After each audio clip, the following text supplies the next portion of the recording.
Hello students, I am Meena Kumari from Motilal Nehru Public School. Today I will teach you some questions related to exponent and powers. हमने last lecture में exponent और powers के बारे में discuss किया था और exponent और पावर्स का जो चैप्टर है बहुत ही ज़्यादा इजी है और बहुत ही ज़्यादा इंटरेस्टिंग है. So question number 5th of exercise 13.1. If 2 raised to power 1998 minus 2 raised to power 1997 minus 2 raised to power 1996 plus 2 raised to power 1995 is equal to k into 2 raised to power 1995. Find the value of k. तो अब question की statement को clear कीजिए कि इस question की statement का meaning क्या है. देखो हम स्टेटमेंट लिखते हैं 2 रेज़ टू पावर हमने लिख ली 1998 minus 2 raise to power 1997 minus 2 raise to power 1996 plus 2 raise to power 1995 is equal to k into 2 raise to power 1995. अब दोनों साइड देखिए हमारे पास कौन सी पावर कॉमन है. 2 रेज़ टू पावर 1995 इसको हम कॉमन निकाल लेते हैं. तो हमने इधर से निकाल लिया.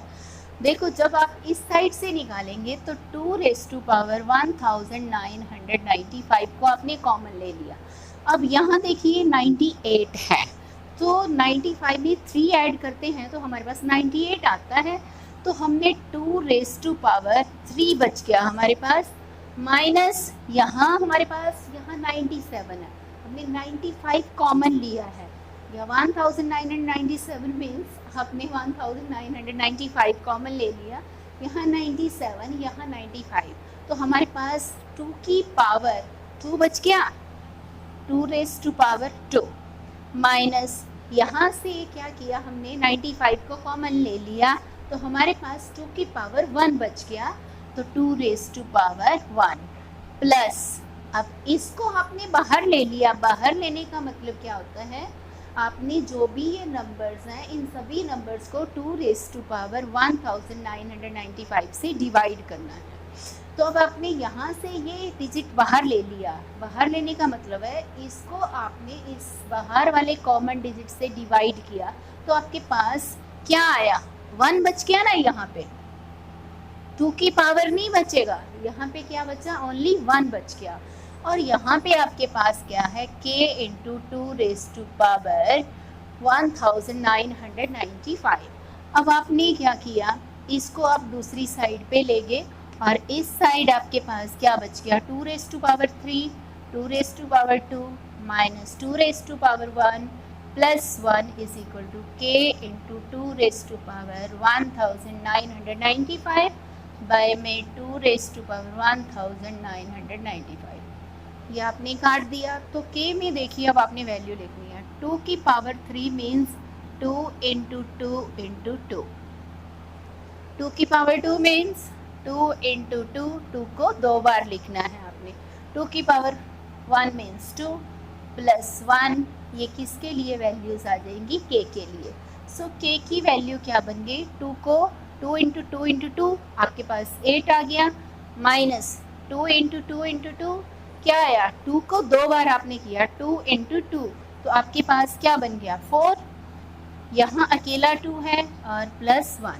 अब देखिए 8 में से 4 सब्ट्रैक्ट कर दिए आपके पास क्या आ गया 4.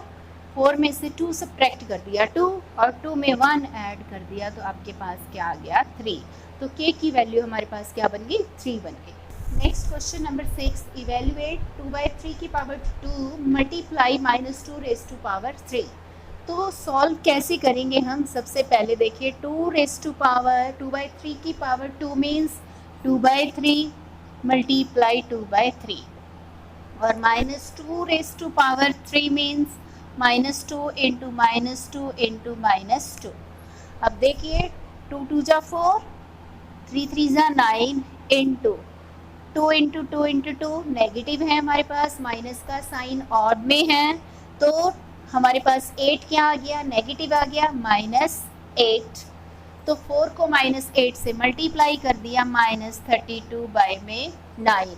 आपके पास आंसर आ गया -32 by 9। Next is 3 raise to power 4 into -1/2 raise to power 2 multiply -2 raise to power 3। अब हम सीधा भी आंसर दे सकते हैं, कैसे?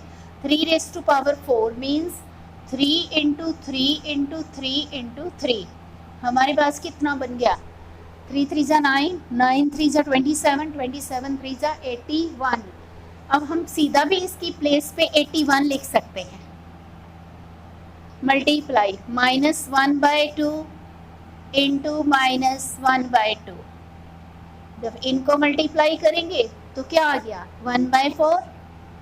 अब देखो -2 मल्टीप्लाई -2 मल्टीप्लाई -2। तो 2 को 3 टाइम्स हमने मल्टीप्लाई किया, 2 into 2 into 2, so answer is -8। अब हमने 4 के टेबल से 8 को डिवाइड कर दिया तो 2, तो 81 multiply -2 -162 is your answer. Next question number 3, -1 raise to power 4 into -2/5 raise to power 1 multiply आपके पास 0 रेज टू पावर 5। तो -1 की पावर 4 हमारे पास क्या है? इवन नंबर में है, तो आंसर हमारे पास क्या आ गया? पॉजिटिव आ गया। तो 1 मल्टीप्लाई -2/5 की पावर 1 है, तो हमारे पास -2/5 ही रहा। 0 की पावर 5 है, 0 की पावर जितनी मर्जी हो, सपोज करो हमने 100 लिख लिया, 1000 लिख लिया, तो उसका आंसर हमेशा 0 ही आएगा। अब इन सभी नंबर्स को हमने 0 से 1 को -2/5 से मल्टीप्लाई किया, -2/5 -2/5 को 0 से मल्टीप्लाई किया, आपका आंसर क्या आ गया? 0। Next is fourth sum. Fourth में 1/3 raise to power 3। Next question number 1/3 raise to power 3। It means 1/3 को आपने 3 टाइम्स लिखना है। नेक्स्ट इज -5 की power 4। It means -5 into -5 into -5 into -5 4 times लिखना है। अब -7 की पावर आपके पास -2 है, तो आपने -7 इंटू -7 लिखना है। इसको आप अलग भी ऐसे लिख सकते हैं ब्रैकेट में। अब इनको मल्टीप्लाई कर लेंगे। जब हमने 1/3 को मल्टीप्लाई किया तो 1/27, 3 3 जा 9, 9 3 जा 27। 5 को हम 5 टाइम्स ही मल्टीप्लाई कर रहे हैं, तो 625। 7 को 7 से मल्टीप्लाई किया, 49। हमारे पास ये आया है। अब देखेंगे हम 49 और 27 3 के टेबल, 49 और 27 7 के टेबल से तो नहीं कटते हैं। काटने का मतलब सेम टेबल से ये डिवाइड नहीं होते। तो हम क्या करेंगे? 625 को 49 से मल्टीप्लाई कर देंगे। 625 को 49 से मल्टीप्लाई करेंगे तो 4 9 45, 4 18 22 54 प्लस आपने ऐड कर दिया 2 56 20, 4 2 जा 8, 8 में 2 प्लस कर दिया 10, 4 6 जा 24, 24 में 1 ऐड कर दिया 25, 5 2 6 0 3। तो 30,625 बाय में 27 आपके पास क्या बन गया इसका answer. Next question number 7, if p by q is equal to 3/2 raised to power 2 divided 9/4 raised to power 0, find the value of p by q raised to power 3। तो सबसे पहले देखिए बेटा, आपने सॉल्व करना है कैसे। आपके पास p by q गिवन है 3/2 raised to power 2 divided 9/4 raised to power 0। अब जिसकी भी पावर 0 है हमने लास्ट किए थे a raised to power 0 means 1। अगर यदि किसी भी नंबर की पावर 0 आती है तो उसका आंसर क्या आता है 1। So we write here p by q is equal to 3/2 raised to power 2 divided 1।